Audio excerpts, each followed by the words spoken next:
Hi friends, welcome to our channel rowdy gin 432. Today video వచ్చేసి పచ్చి పులుసు పచ్చిమిరపకాయలతో ఇలా ఒకసారి చేసుకోండి, చాలా బాగుంటుంది. చాలా సింపుల్గా చేసుకోవచ్చు, 5 మినిట్స్లో కంప్లీట్ అయిపోతుంది. ఒకసారి అయితే మీరైతే ఖచ్చితంగా ట్రై చేయండి. ఫస్ట్ ఆఫ్ ఆల్ అయితే నేనైతే ఇక్కడైతే చింతపండు అయితే నానబెడుతున్నాను. ఇలా కాల్చిన మిర్చితో చారు చేసుకుంటే చాలా బాగుంటుంది కదా. కానీ నిప్పుల మీద కాల్చుకుంటే ఇంకా చాలా బాగుంటుంది. కానీ ఇప్పుడైతే నిప్పులు అయితే లేవు కదా, అందుకోసమే గ్యాస్ పైన అయితే కాల్చుందా. నేనైతే మనకి ఎంత మిర్చి పడుతుందో అన్ని మిర్చిలు అయితే తీసుకొని అలా ఒక స్పూన్కి అయితే ఒక గుచ్చుకొని అలా గ్యాస్ పైన అయితే అలా అయితే కాల్చుకొని మంచిగా దాన్ని ఉడకనివ్వాలి. మంట మాత్రం సిమ్లోనే పెట్టాలి, హైలో పెట్టొద్దు. హైలో పెడితే మాడిపోతుంది. సిమ్లో పెడితేనే లోపల కూడా మంచిగా ఉడికిపోతుంది. మొత్తం మాడిపోయినట్టు కావద్దు, జర ఉడికినట్టయితే కావాలి మిర్చి. అవన్నీ ఇలా చేసుకొని ఒక గిన్నెలోకి అయితే తీసుకొని చూడండి ఎంత మెత్తగా ఎంత స్మూత్గా అయినాయో కదా. అందులో కాస్త ఉప్పు వేసుకొని మంచిగా గట్టిగా సాల్ట్తో పాటు మిర్చిని కలుపుకుంటేనే చారు అనేది టేస్ట్ వస్తుంది.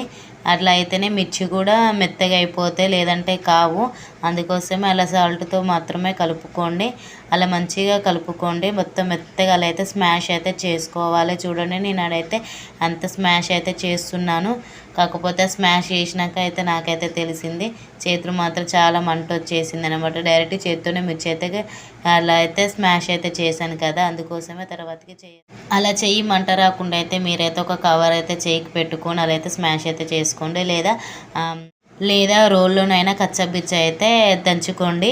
ఇక తర్వాతకి అయితే అందులో అయితే ఆనియన్స్ వేసుకొని ఆనియన్స్ కూడా అందులో వేసుకొని మొత్తం అయితే అందులో అయితే స్మాష్ అయితే చేసుకొని కలుపుకోండి. కొంచెం కొత్తిమీర కూడా వేసుకోండి. ఆ తర్వాతకి కొంచెం అల్లం అయితే వేస్తున్నాను. అల్లం వేసి అంత ముందుకే పులుసు తీసుకొని అయితే నేనైతే పెట్టేసుకున్నాను. ఇప్పుడైతే పులుసు అందులో అయితే పోసేయండి. సాల్ట్ సరిపోతే సాల్ట్ కూడా అప్పుడే అడ్జస్ట్ అయితే చేసుకోండి, తర్వాత కూడా వేసుకోవచ్చు. కానీ నాకైతే అక్కడ చెప్పగా అనిపించింది, అందుకోసమే వేసుకున్నాను. చింతపులుసు కూడా పుల్ల ఉందో లేదో అనేది కూడా తెలుసుకోవచ్చు. ఇక తర్వాతకైతే మనమైతే పోపు అయితే పెట్టుకోవడమే. కడాయి పెట్టుకొని కడాయి కాస్త వేడయ్యాక అందులో కావాల్సినంత ఆయిల్ అయితే పోసుకొని ఆయిల్ కూడా కాస్త వేడయ్యాక అందులో జీలకర్ర, ఆవాలు, శనగపప్పు, మినప్పప్పు, ఎల్లిపాయలు, ఎండుమిర్చి, కరివేపాకు, కొత్తిమీర అయితే వేసుకోవాలి. కలర్ చేంజ్ అయ్యాక పసుపు అయితే యాడ్ అయితే చేసుకోండి. ఇక అయిపోయినట్టు పోపు వేసుకోవడం. మనం పక్కనే పెట్టుకున్న చారులు అయితే ఈ పోపు అయితే వేసుకొని ఒకసారి అయితే మంచిగా అయితే కలుపుకోండి. చాలా బాగుంటుంది అన్నమాట చారు. మీరు కూడా ట్రై చేయండి.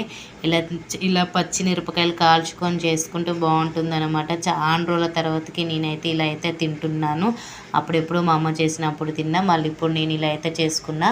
చూడండి చారు కూడా చాలా బాగా అయితే కనిపిస్తుంది కదా. ఇలా వేడి అన్నంలో పచ్చిపులుసుతో తింటే చాలా బాగుంటుంది. మీరు కూడా ట్రై చేయండి, మీకు కూడా నచ్చుతుంది. అలాగే ఈ వీడియో కూడా మీకు నచ్చిందే అనుకుంటున్నా. నచ్చితే లైక్ కొట్టండి, అలాగే సబ్స్క్రైబ్ చేసుకోండి. ఇంకా ఎలాంటి వీడియోలు కావాలో కామెంట్ బాక్స్లో కామెంట్ చేయండి. Bye bye.